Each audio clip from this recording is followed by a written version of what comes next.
Hi, this is Zara Khan और आप देख रहे हैं हर्ष की बात। हर्ष जी एक बहुत ही अच्छे राइटर हैं, बहुत ही सीनियर जर्नलिस्ट हैं और उनका आर्टिकल पढ़ के हमेशा बहुत अच्छा लगता है because of the way he articulates them. So don't forget to share, like and subscribe to his channel and hit the bell icon. नमस्कार दोस्तों। मायावती कुछ ना कुछ अलग करती रहती हैं। उनकी पार्टी मेन फ्रंट पर ना होते हुए भी लगातार खबरों में बनी रहती हैं। पिछले दिनों हमने उन पर कई वीडियो बनाए और एक वीडियो मैंने ये बनाया था कि कई महीने हो गए उस बात को कि बसपा एक डूबता हुआ जहाज़ है और बसपा के कई पुराने दिग्गज पार्टी छोड़ छोड़कर समाजवादी पार्टी में जा रहे हैं।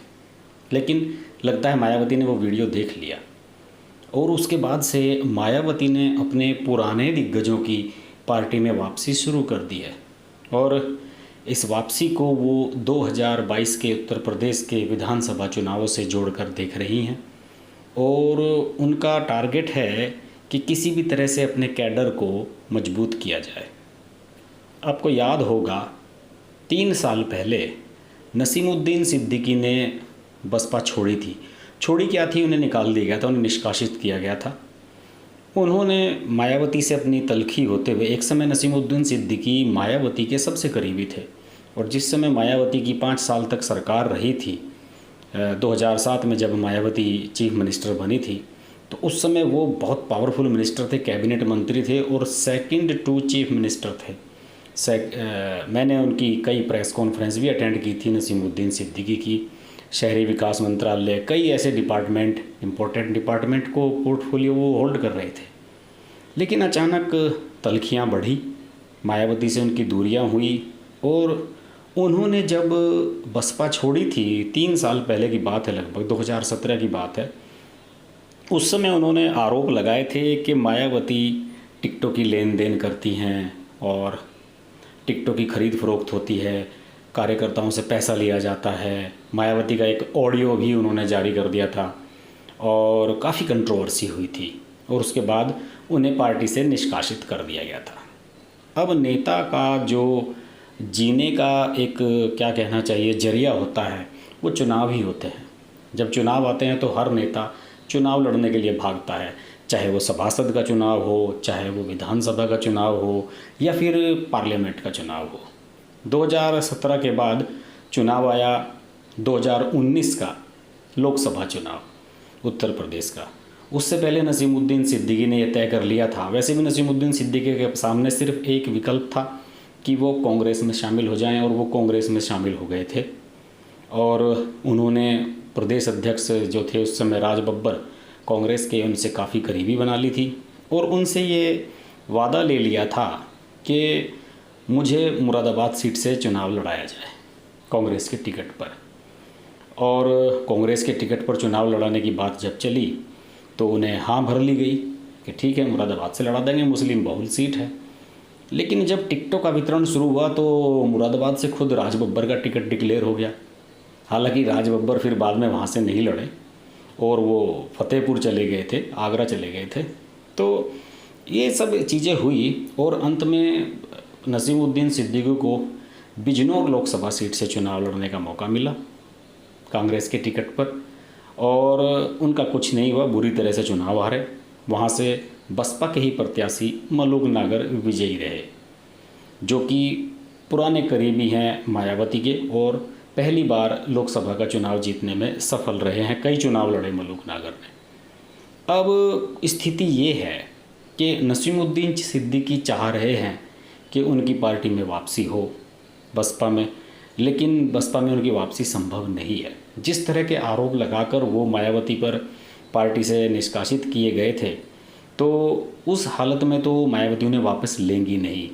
इसके अलावा अब मुनकाद अली को, जो पहले वेस्ट यूपी का ही काम देखते थे, मुनकाद अली को मायावती ने एक बड़े मुस्लिम नेता के रूप में प्रोजेक्ट कर दिया है, प्रदेश का अध्यक्ष बना दिया गया है और मुनकाद अली इस समय पार्टी को रीबिल्डअप करने की कोशिश कर रहे हैं। उन्होंने कई बड़े बड़े नेताओं को पार्टी में अब दोबारा शामिल करवाया है। इस पर मैंने एक वीडियो अलग से बनाया है, आप उसमें देख सकते हैं। लंबी चौड़ी लिस्ट है जो नेता लौटे हैं। अलबत्ता जो मायावती के पुराने दिग्गज साथी थे, स्वामी प्रसाद मौर्य, जो मायावती के बिल्कुल राइट हैंड हुआ करते थे, वो भाजपा में चले गए थे। उनकी बेटी संघमित्रा मौर्य एमपी बन गई भाजपा से। आर.के. चौधरी, आर.एस. कुशवाहा, इन सब नेताओं की वापसी तो अभी नहीं हो पाई है और इन सब ने अपना ठिकाना भी ढूंढ लिया है। लेकिन नसीमुद्दीन सिद्दीकी की स्थिति इस समय है ना घर के ना घाट के। और नसीमुद्दीन सिद्दीकी के कुछ करीबी लोगों ने बताया कि उनके करीबी लोगों ने मायावती से कांटेक्ट करने की कोशिश भी की कि नसीमुद्दीन सिद्दीकी की वापसी हो जाए, लेकिन मायावती तैयार नहीं थी।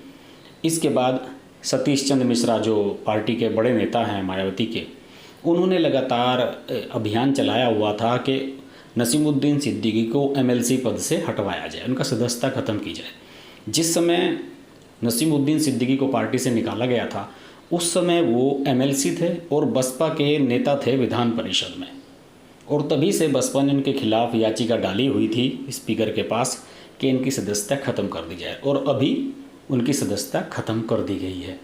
यानी कि ये स्पष्ट हो गया है कि जो उंगली उठाएगा मायावती पर, अपने नेता पर, उसकी तो वापसी बिल्कुल होगी नहीं।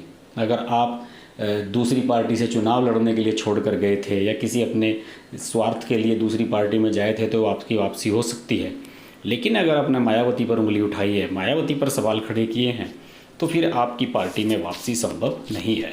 और ये मायावती का मुझे काफ़ी अच्छा स्टैंड लगा और इससे पार्टी में डिसिप्लिन बढ़ेगा और पार्टी मजबूत होगी निश्चित रूप से। इसके अलावा लगातार ये कयास लगाए जाते रहे हैं कि मायावती भाजपा के करीबी हैं, भाजपा के करीब जा रही हैं। कई मुद्दों पर मैंने वीडियो एक बनाया है जिसमें आपने देखा होगा, मायावती ने कई मुद्दों पर मोदी सरकार को सपोर्ट किया है और कांग्रेस को लगातार क्रिटिसाइज़ कर रही हैं।